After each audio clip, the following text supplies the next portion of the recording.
To preach a few times up at Trinity because their minister is on medical leave, and I liked sitting on a stool to preach.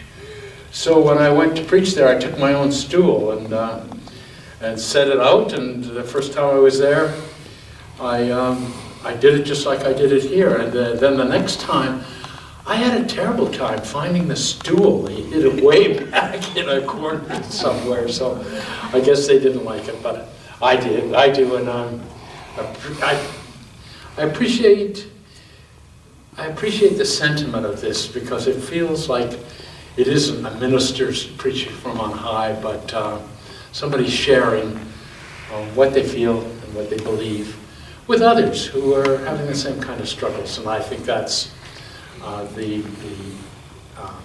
attitude with which I come to this place now. So, will you join with me in prayer? May these words that I speak be grounded in my soul, encouraged by the God presence in me, and may these words that you hear be captured by your soul and enlivened by the God presence in you. Amen.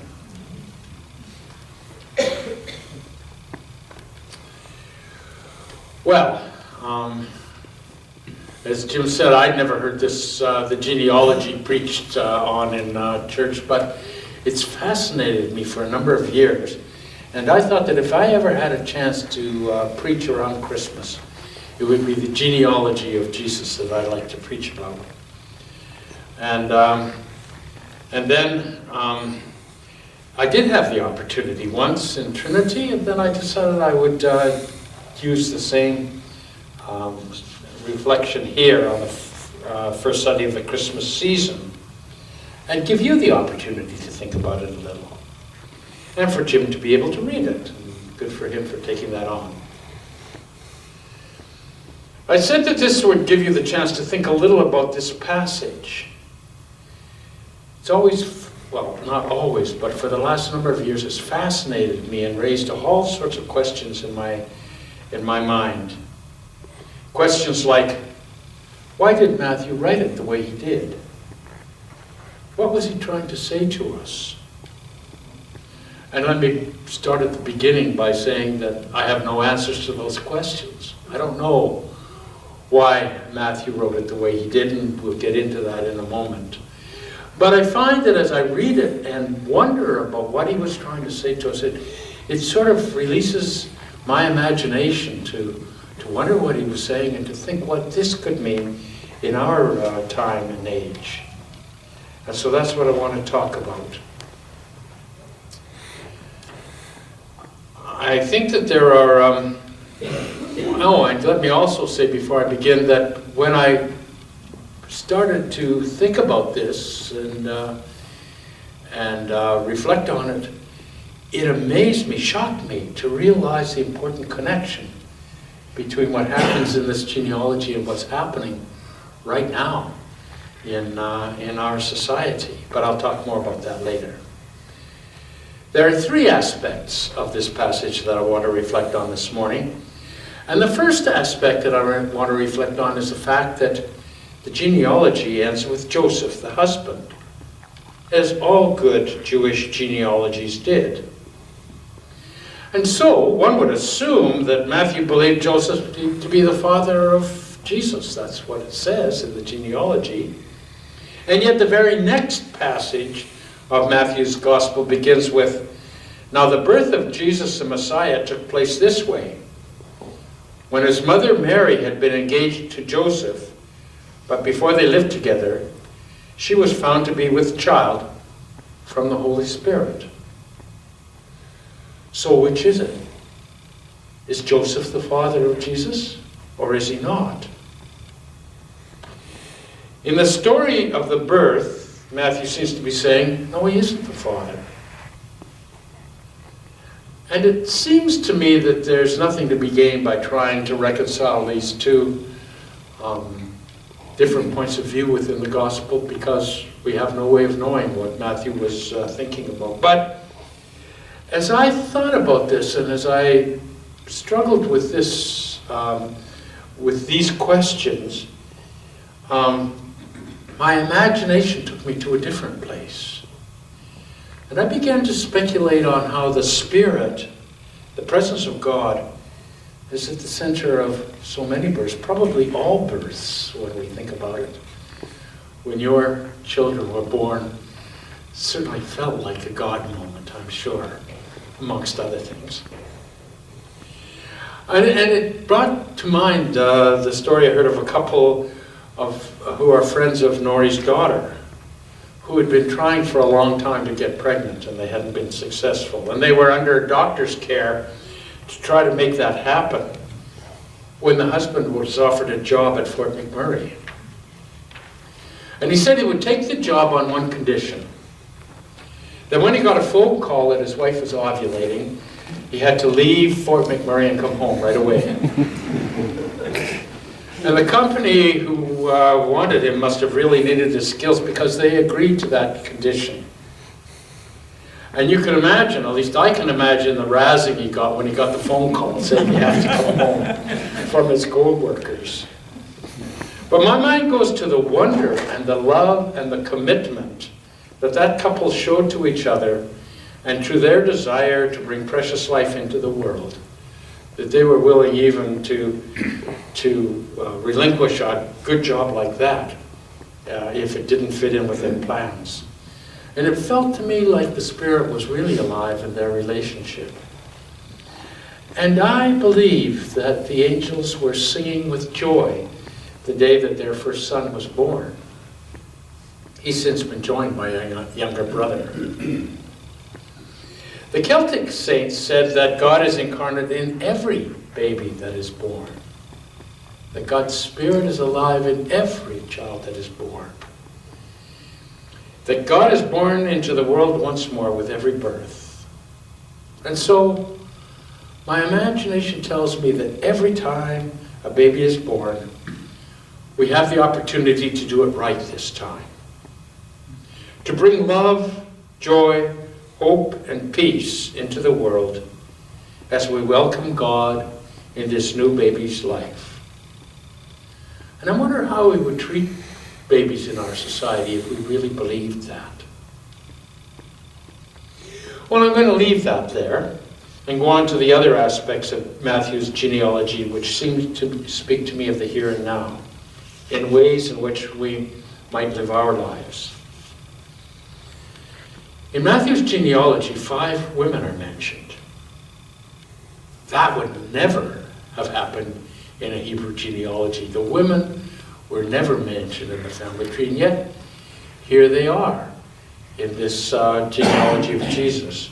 And one might understand it if Matthew was mentioning some of the matriarchs of the people, Sarah or Rebecca or Rachel. But they weren't the ones who were named. Instead, the women of Jesus' genealogy are Tamar and Rahab and Ruth and Bathsheba, and of course Mary herself. What about these women?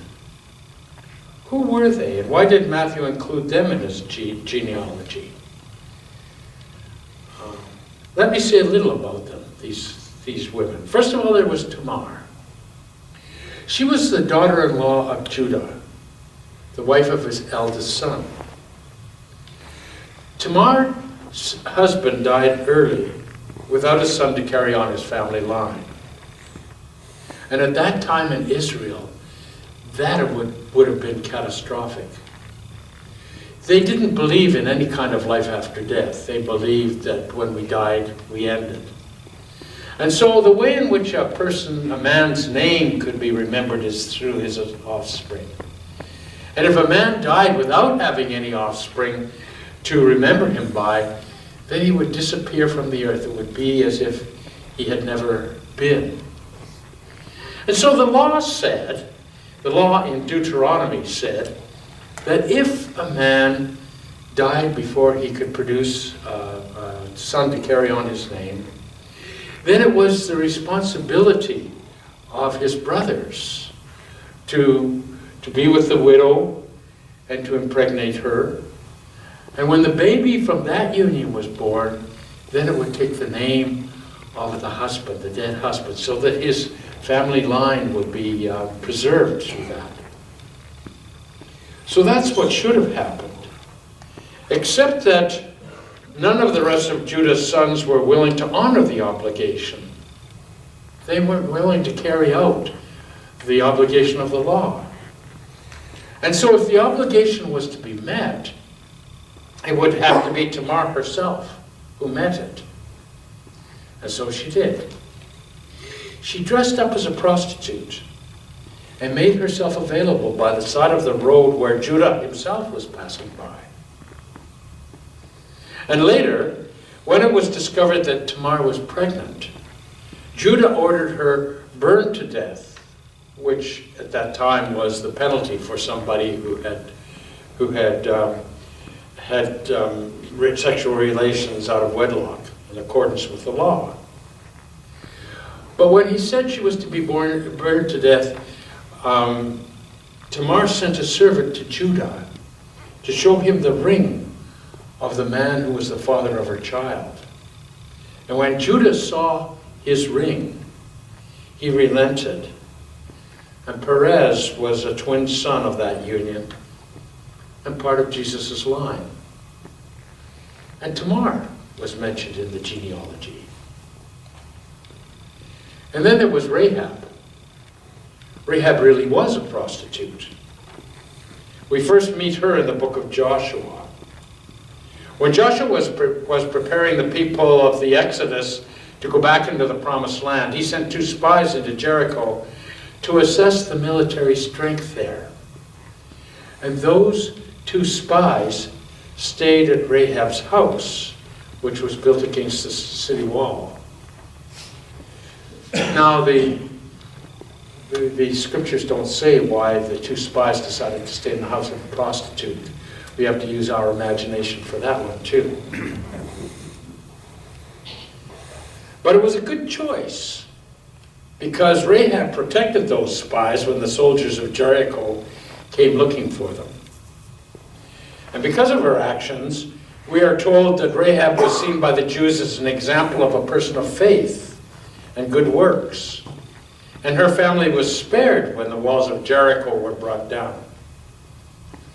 She apparently integrated into Jewish society, and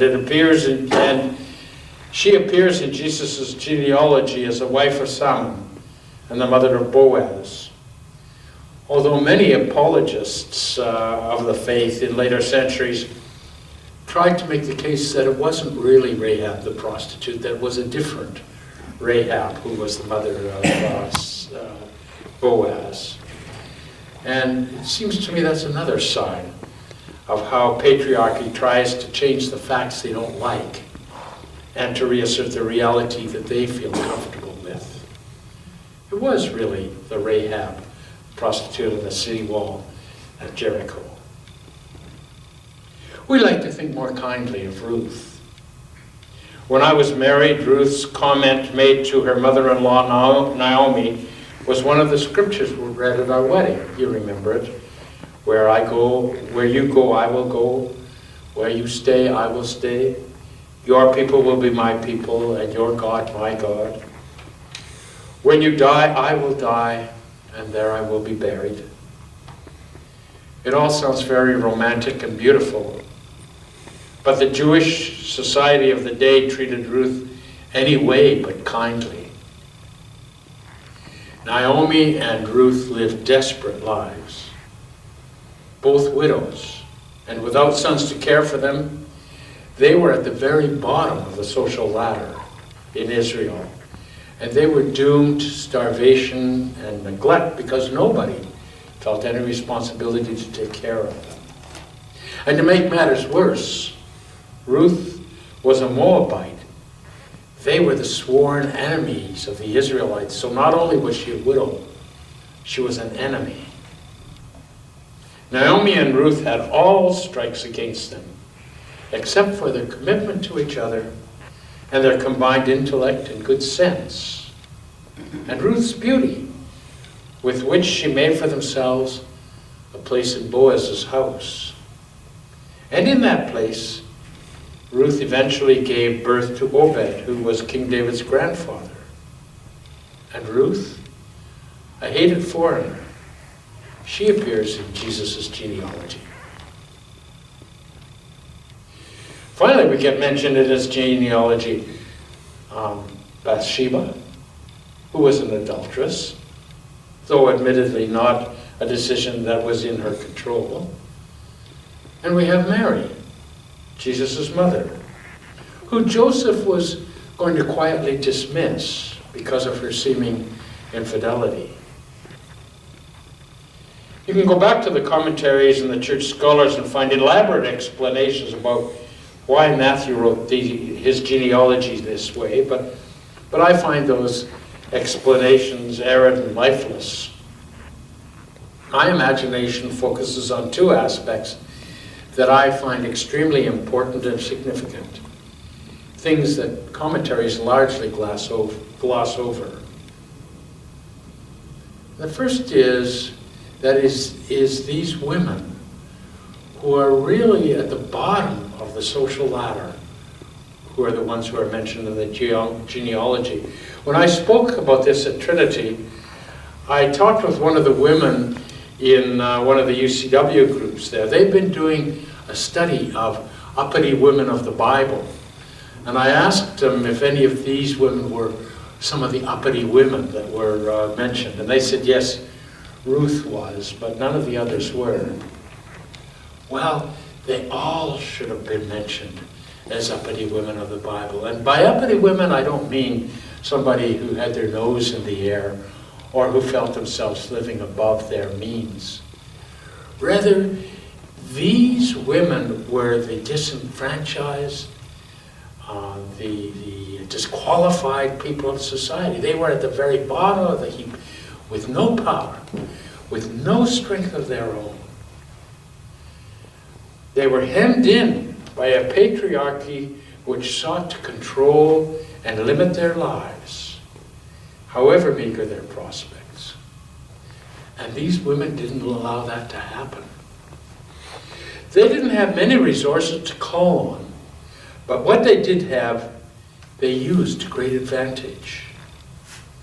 I'm struck by the strong women who Matthew named in the genealogy, probably stronger than Sarah and Rebecca and Rachel and the matriarchs, because their strength, in a sense, came from their husbands, the men who were the great men of the genealogy. But these women had nobody to count on but themselves. Interestingly, for me, and probably now for you, these women stick in my mind much more than any of the other men's names that you mentioned there. I said at the beginning that I was shocked by the relevance of this story to the events of this month. I'm referring to Time magazine, which chose as Person of the Year the Silence Breakers, the women who have broken their silence by naming the men of power and control who have harassed and exploited them in the workplace through many years. Like the women of Jesus' genealogy, those women didn't have much power. But the thing they did have was courage. And they finally spoke out. And as a result, many people are beginning to think that this may be the end of patriarchy as we have known it. Many are saying that this is the beginning of a revolution, and that by the time it is finished, society will be forever changed, and moving ahead, the future may be forged by men and women working together instead of in hierarchical societies, with power and resources shared. Seems a lot to hope for, doesn't it? This could be the beginning of a revolution. But then, if Matthew is to be believed in his genealogy, we would never have had a Messiah, except for 5 uppity women. And the other observation I want to make is that when Jesus was reaching out to the lowest and marginalized of society, he wasn't reaching down to help them. They were his kin. He was one of them. He came from those roots. They were flesh of his flesh and bone of his bone. There weren't many in their society who were lower than these women, but they were Jesus' ancestors. We're warned that if we begin to search out our ancestors, we might find someone that we hadn't expected. Perhaps someone that we would rather not have associated with us. And that would be a good thing, because it would mean that we're all in this together, that we're not better than anybody else. We don't have any reason to hold up our nose or to think of ourselves as better. That it is our connectedness and not our differences that matter. And maybe that can be one more way in which the Christmas story becomes our story. Let's have a few moments with our own thoughts.